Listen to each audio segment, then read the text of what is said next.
안녕하십니까. 둔산동 Q&A 공부방 동화쌤입니다. 이제 내년에 중2 올라가시고 중1 때 자유학년제 학년 1학년 동안에 이제 시험 안 봐가지고 이제 실컷 편하게 노셨는데요. 이제 초등학교에서 중학교로 갔을 때 가장 문제점이 뭐냐면 초등학교 공부 양의 10배 곱하기 10을 하면 중학교 공부 양이거든요. 그러니까 이 양을 해야 되는데 이게 연습이 안 되면 굉장히 힘들어요.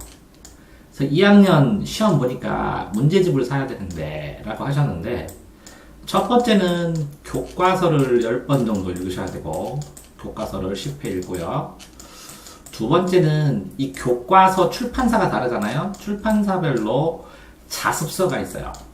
이 자습서를 보면 이 교과서를 혼자 스스로 이해 안 되면 이 자습서가 설명이 좀 자세하니까 이 자습서를 가지고 공부하는 겁니다.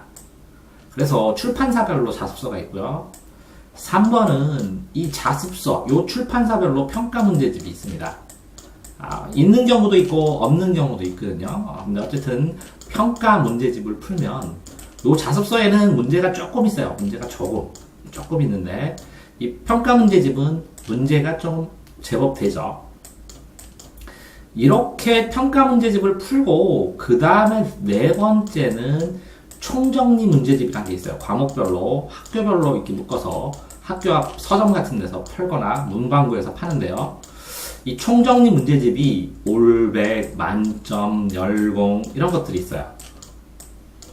그 다음에 이제 다섯 번째로 이 출판사랑 상관없이 묶여져 있는 기본서가 있어요. 기본서. 이거는 뭐 오투 과학이라든가 이런 것처럼 두껍게 나와서 중학교 과목을 공부할 수 있게 이렇게 두껍게. 이 기본서는 여러 가지 출판사의 내용이 모아 있어요.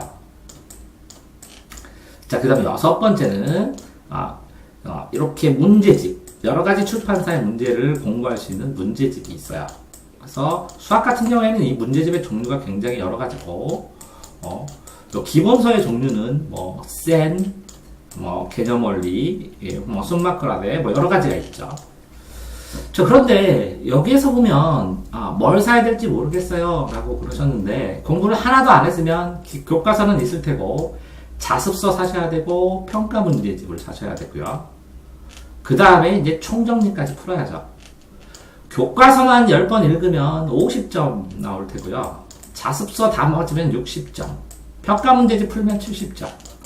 총정리를 이렇게 한 세트를 풀든지 두 세트를 풀면 80점대가 나오고, 이 기본서 공부하면 90점, 그리고 문제집을 한두 번 풀면 100점 이렇게 나온다고 생각을 하셔야 됩니다. 초등학교 때는요, 여기서 요만큼만 하면 됐거든요. 요만큼. 궤적에는 여기 이렇게 하면 90점이 나왔어요. 그 다음에 이렇게 평가 문제집 하나 정도 풀면 거의 95점, 98점이 나왔어. 근데 중학교 때는 이렇게 50, 60, 70이죠. 20점이 덜 나옵니다. 20점에서 30점이. 그래서 총정리까지 풀고, 총정리 플러스 여기다가 기출문제, 학교 기출문제나 인터넷에 있는 기출문제도 많이 풀게 되고, 이 기출문제를 풀면서 영어는 황인영 카페나 아니면 이그잼 고유, 아니면 족보닷컴, 아니면 여러 가지 그 회사에서 돈 주고 파는 문제집들이 있어요. 이런 문제들도 풀고 점검을 합니다. 보통 방학 동안에 이 기본서를 끝내주거나 아니면 이 문제집을 해놓은 학생들은 출발 자체가 처음서부터 하는 학생은 한 30점부터 출발을 한다면, 이렇게 푸는 학생들은 한 80점부터 출발해서 80에서 100점 사이를 계속 공부를 하게 되니까 일찍 공부한 학생들이 훨씬 점수가 잘 나오는 것입니다.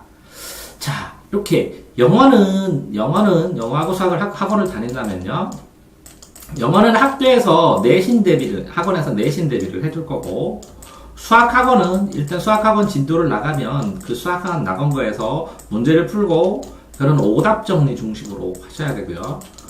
요거는 문제를 풀어서 내신 준비를 하는데, 문제를 풀어서 이 틀린 거를 집중 보강하는 방식으로 하셔야죠.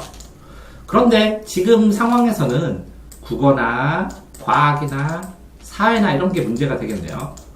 이런 게 문제가 되는데, 아직은 2학년 1학기 것들을 지금 과목이 정해져 있는지 모르겠지만 시험 범위가 확정되지 않았기 때문에 좋은 방법은 자습서, 평가 문제지를 사서 미리 이 방학 때까지 뭘 끝내야 되시냐면 적어도 어느 정도 점수를 잘 맞고 싶다 그러면 방학 전까지 여기에 있는 교과서 10번 읽기, 자습서 한 서너 번 풀기, 서너 번 읽기, 그 다음에 평가 문제지 풀고 오답 정리하기까지는 요 3개 정도는 다 끝내 놓으셔야, 이 정도를 끝내 놓으셔야 내신을 잘 맞을 수 있는 기반이 되겠죠. 그렇기 때문에 어떻게 하면 좋으시냐면 결국은 방학 때 이렇게 학원 시간표처럼 집에서 오전에 시간을 짜서 학교 시간표처럼 이렇게 과목을 정하고 몇 시부터 몇 시는 무슨 과목, 몇 시부터 몇 시는 무슨 과목 이렇게 정해서 혼자 스스로 교과서 읽기 플러스 자습서 플러스 평가 문제집 풀기까지 방학 동안에 1차적으로 끝내놓으시고 여기다가 추가로 예를 들어서 수학하고 영어 학원 숙제 나가는 걸 따라가시고 이렇게 하셔야 합니다. 이걸 안 해놓으면 나중에 이렇게 총정리가 나왔을 때 이렇게 하나, 둘, 셋을 풀고 이렇게 기출문제까지 풀면서 이렇게 문제풀이를 하지 않으면 점수가 안 나와요. 왜 그러냐면 초등학교 때는 이런 문제가 나왔어, 이런 내용이야, 그럼 바로 알 수 있게 나오는데 중학교 때는 이런 내용이야, 그럼 그거를 이렇게 적용하는 문제가 상위권 문제로 나오거든요. 물론 고등학교 나오면 이런 문제를, 이런 공식을 이렇게 이런 유형으로 적용하는데 이런 유형과 다른 유형은 이렇게 연계돼 하면서 이제 활용하는 것까지 나오거든요. 그러니까 실제적으로 어려운 문제는 이런 개념을 이런 유형으로 이렇게 섞어서, 유형을 섞어서, 요거랑 섞어서 이렇게 하는 게 최고급 문제가 나오는데 이게 이제 고등학교 때 이런 식으로 다 나오거든요. 그러니까 최고급 문제를 접근하려면 최소한 이 시험을 중간고사 보기 전에 스스로 중간고사 범위의 문제를 10번 정도, 10가지 정도는 최소한 풀어보지 않으면 성적 나오기 쉽지 않다 이런 생각을 가지고 방학 동안에 교과서, 자습서, 평가 문제집, 이건 출판사별로 나온 거예요. 이것까지 하셔야 됩니다. 둔산동 동아쌤입니다.